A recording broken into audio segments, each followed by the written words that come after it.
Hey everyone, this is Rahul. तो आज की वीडियो में हम क्लास 11 फिजिक्स को धुआं धुआं करने वाले हैं। आज की वीडियो में आपको बताऊंगा क्लास 11 से कौन से वो इंपॉर्टेंट टॉपिक्स हैं जो आपके क्लास 12 में काम आने वाले हैं। एंड ये कुछ चैप्टर इन्हें पढ़कर ही आप अपने क्लास 11 फिजिक्स के एग्जाम में काफी अच्छा स्कोर कर सकते हो। तो आप सभी से ये रिक्वेस्ट रहेगी, अगर आप वो बच्चे हो जिन्होंने पूरे साल कुछ नहीं पढ़ा है और अब चाहते हो कि भाई हम कैसे भी पास हो जाएं, अच्छा स्कोर कर लें, तो इस वीडियो को एंड तक जरूर देखना। तो चलिए बिना देरी के वीडियो को स्टार्ट करते हैं। Let's begin. तो सबसे पहले हम जानते हैं कौन कौन से वो टॉपिक हैं जो आपके क्लास 12 में काम आ रहे होंगे। तो ये मैंने 11 से कुछ टॉपिक्स लिख रखे हैं जो कि आपके क्लास 12 की फिजिक्स में काफी काम आने वाले हैं। इसमें कोई चैप्टर्स नहीं है, कुछ टॉपिक्स हैं और कुछ चैप्टर हैं। देखो, सबसे पहले इंपॉर्टेंट टॉपिक्स है आपका बेसिक डिफरेंशिएशन एंड इंटीग्रेशन। ये आपको आना चाहिए क्योंकि क्लास 11 की फिजिक्स में काफी हेल्प करेंगे और ये आपको आते हैं। और क्लास 12 तो भाई पूरी कैलकुलस है, तो ये आपको जरूर पढ़ लेने हैं। उसके बाद है बेसिक्स ऑफ वेक्टर।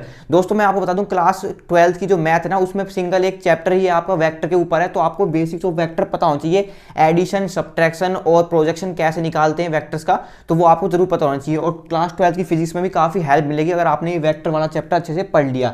नेक्स्ट जो कंसेप्ट है इसमें वर्क, एनर्जी, पावर। ये पूरा चैप्टर इतना इंपॉर्टेंट नहीं है, लेकिन इसे कुछ टॉपिक्स हैं वो आपके इसमें इंपॉर्टेंट है। जैसे आपकी work done by variable force हो गई, वो आपको काफी हेल्प करेगा क्लास 12 की फिजिक्स में।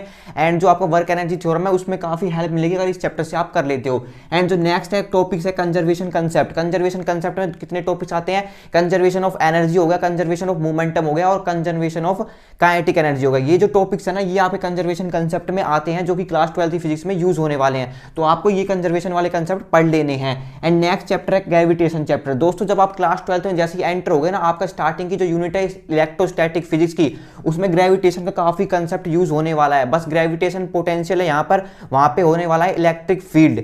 एंड यहाँ पर जैसे ग्रेविटेशन पोटेंशियल एनर्जी है, वहां पे होने वाली है इलेक्ट्रिक पोटेंशियल एनर्जी। तो आपको ग्रेविटेशन में जो कंसेप्ट है ना, वो यहाँ पर क्लास 12 की फिजिक्स में जो पहली यूनिट है उसमें यूज होने वाला है। तो इस चैप्टर को आपको पूरा कंप्लीट कर लेना है।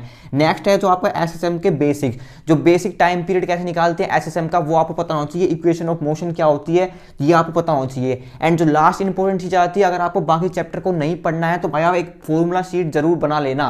पूरी क्लास 11 फिजिक्स की फॉर्मूला शीट आपके लिए काफी हेल्प करेगी। अगर आपने फॉर्मूला शीट बना ली ना, तो भाई आप एक दीवार पे चिपका लोगे, फिर बार आपको रिवाइज करने की जरूरत नहीं पड़ेगी। ये काफी हेल्पफुल, अगर आप कॉम्पिटिटिव एग्जाम की तैयारी करनी है तो भाई ये जरूर करना। तो अब हम बात कर लेते हैं क्लास 11 फिजिक्स के कौन कौन से चैप्टर हैं, कितनी वेटेज है। तो सबसे पहले मैंने यहाँ पर यूनिट लिख रखी है, तो आप यहाँ पे देख सकते हो यूनिट 1 से लेकर यूनिट 3 तक जो आपके चैप्टर हैं, 1 से लेकर 5 तक चैप्टर आ रहे हैं। और जो वेटेज रख रहे हैं वो भाई 23 मार्क्स की वेटेज रख रहे हैं, जो कि इन सभी में सबसे ज्यादा है। और नेक्स्ट जो यूनिट है आपकी 4 यूनिट से लेकर 6 यूनिट तक, ये आपकी 17 मार्क्स की वेटेज रख रहे हैं। एंड जो इसमें चैप्टर आते हैं 6 से लेकर 8 तक चैप्टर आते हैं। एंड इसके बाद जो आपकी यूनिट है यूनिट 7 से लेकर यूनिट 9 तक, इसे 20 मार्क्स की वेटेज रख रहे हैं। और दोस्तों यही काफी डिफिकल्ट पोर्शन है क्लास 11 फिजिक्स का, और जो काफी बच्चे घबराते हैं यही पोर्शन से।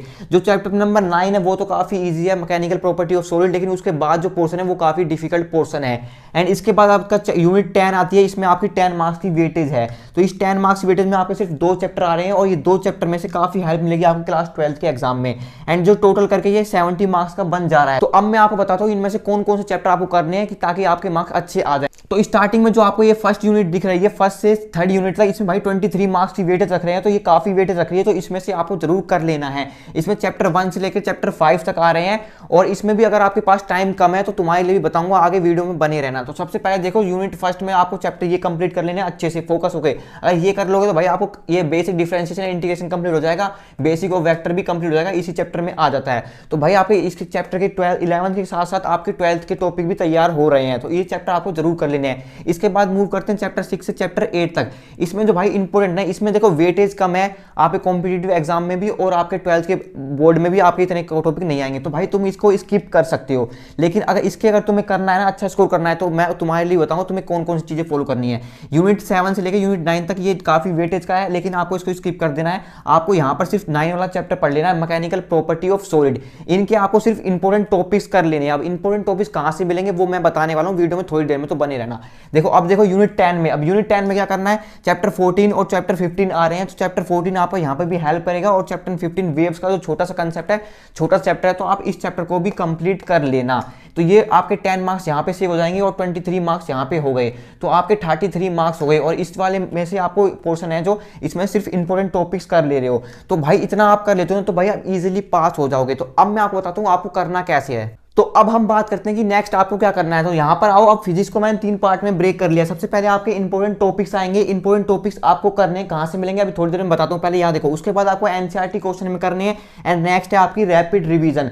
तो सबसे पहले हम आते हैं इंपॉर्टेंट टॉपिक्स पे। तो इंपॉर्टेंट टॉपिक्स को आपको मैंने चैप्टर वाइज वेटेज की बता रखे कौन कौन से इंपॉर्टेंट टॉपिक्स हैं आपके चैप्टर के अकॉर्डिंग। तो ये वाली वीडियो आप जाके चेकआउट कर लेना। अगर आप वो स्टूडेंट हो जिनका एग्जाम कल या परसों है तो आपको ये वाली वीडियो देखनी है। इसमें मैंने इंपॉर्टेंट क्वेश्चन बताए हैं एंड इस वाली वीडियो में मैंने बताए इंपॉर्टेंट टॉपिक्स। तो आपके पास कम समय है तो भाई इंपॉर्टेंट क्वेश्चन करना। अगर आपके एग्जाम में 4 से 5 दिन बचे हैं तो आपको ये वाले टॉपिक्स पढ़ लेने हैं। एंड नेक्स्ट आपको आना है एनसीईआरटी क्वेश्चन पे। अब एनसीईआरटी क्वेश्चन पे आपको कंप्लीट बुक के नहीं करने, इतना आपके पास समय नहीं है।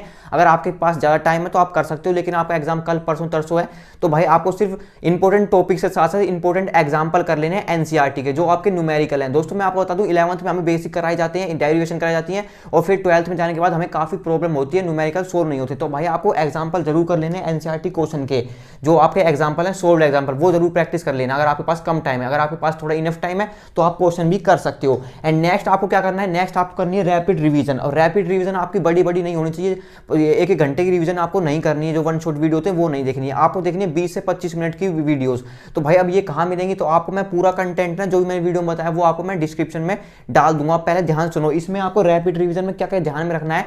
जो रैपिड रिवीजन जब आप लेक्चर देख रहे होगे रैपिड रिवीजन के, तो उसको आपको भाई कॉपी और पेन लेके बैठना है और साथ साथ में शॉर्ट नोट बनाते रहना है। जब आप वो शॉर्ट नोट बना रहे होंगे तो आपके एक दिन पहले जो रात को जब रिवाइज करने होंगे तो आपको इस रैपिड रिवीजन के थ्रू रिवाइज करना है। एंड जो भी उसमें इंपॉर्टेंट फॉर्मूले हैं वो आपको नोट डाउन कर लेनी है। एंड एक और इंपॉर्टेंट बताना बात मैं भूल गया, जो यहाँ पे मैंने फॉर्मूला शीट बताई है ना, तो भाई ये फॉर्मूला शीट आप जरूर बना लेना। अगर आपसे नहीं बनती है तो टेलीग्राम चैनल पे मैं डाल दूंगा, आप ज्वाइन कर लेना। तो इस तरह से अगर आप कंप्लीट करते हो ना तो भाई आप इजीली पास हो जाओगे। और अगर आपने पूरी साल में थोड़ा बहुत पढ़ रखा है ना तो भाई आप अच्छा भी स्कोर कर सकते हो। तो अब यहाँ पर सवाल आता है कि भैया हम इनका पढ़ लेते हैं तो हम कितने मार्क्स स्कोर कर लेंगे। तो आपको यही सवाल आ रहा होगा ना, तो मैं तुम्हें बताता हूँ। देखो तुम वो बच्चे हो जिन्होंने पूरी साल बुक नहीं उठाई और तुम ये पढ़ लेते हो तो भाई इजीली आपके 70 में से आपके 40 to 45 मार्क्स आ जाएंगे। भाई इतना तो आएंगे ही।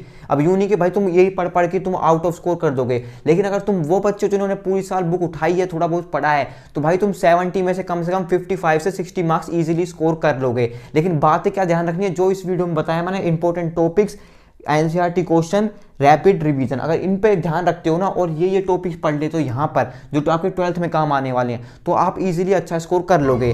तो आई होप आपको वीडियो हेल्पफुल लगी होगी। ऐसे हेल्पफुल कंटेंट के लिए आप इस चैनल को सब्सक्राइब कर सकते हो। तो see you in the next video, तब तक के लिए गुड बाय।